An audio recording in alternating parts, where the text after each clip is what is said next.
Hi hello welcome to footy arena. ഈ വർഷത്തെ ഏറ്റവും മികച്ച താരങ്ങളെ ഉൾപ്പെടുത്തിക്കൊണ്ടുള്ള ഫിഫ്പ്രോ 11 ഇപ്പോൾ പുറത്തേക്ക് വന്നിട്ടുണ്ട്. ഫുട്ബോൾ ലോകത്തെ നിലവിലെ സൂപ്പർ താരങ്ങളെല്ലാവരും ഇടം കണ്ടെത്തിയിട്ടുണ്ട് എന്നുള്ളതാണ് എടുത്തു പറയേണ്ട കാര്യം. സൂപ്പർ താരം ലയണൽ മെസ്സിയുടെ ആ ഒരു സ്ട്രീക്ക് അഥവാ ഒരു കുതിപ്പ് ഇപ്പോൾ അവസാനിച്ചിട്ടുണ്ട്. അതായത് ഇത്തവണത്തെ ഫിഫ്പ്രോ മെൻസ് വേൾഡ് 11 ഇടം നേടാൻ മെസ്സിക്ക് കഴിഞ്ഞിട്ടില്ല. നമുക്കറിയാം, മെസ്സി യൂറോപ്യൻ ഫുട്ബോളൊക്കെ ഇപ്പോൾ അവസാനിപ്പിച്ചിട്ടുണ്ട്. അമേരിക്കയിലാണ് കളിച്ചുകൊണ്ടിരിക്കുന്നത്. അദ്ദേഹത്തിന് ഇത്തവണ നേടാൻ കഴിഞ്ഞിട്ടില്ല എന്ന് പറയുമ്പോൾ 17 വർഷത്തിന് ശേഷം ഇതാദ്യമായിക്കൊണ്ടാണ് ഇങ്ങനെ സംഭവിക്കുന്നത്.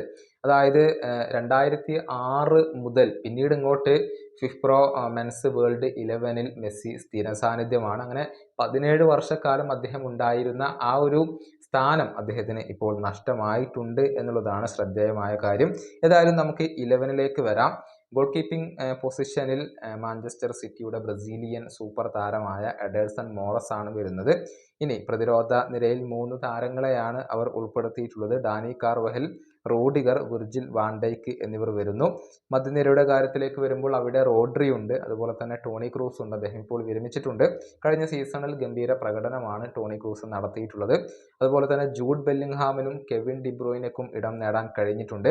മുന്നേറ്റ നിര സൂപ്പർ താര നിബിഡമാണ്. വിനീഷ്യസ് ജൂനിയർ അവിടെയുണ്ട്, ഏർലിംഗ് ഹാലൻഡ് ഉണ്ട്, അതുപോലെ തന്നെ കിലിയൻ എംബപ്പയുണ്ട്. ഇങ്ങനെയാണ് ഈ വർഷത്തെ ഫിഫ്പ്രോ മെൻസ് വേൾഡ് 11 വന്നിട്ടുള്ളത്. ഏതായാലും അർഹരായവരൊക്കെ സ്ഥാനം കണ്ടെത്തിയിട്ടുണ്ട് എന്ന് തന്നെ പറയേണ്ടി വരും.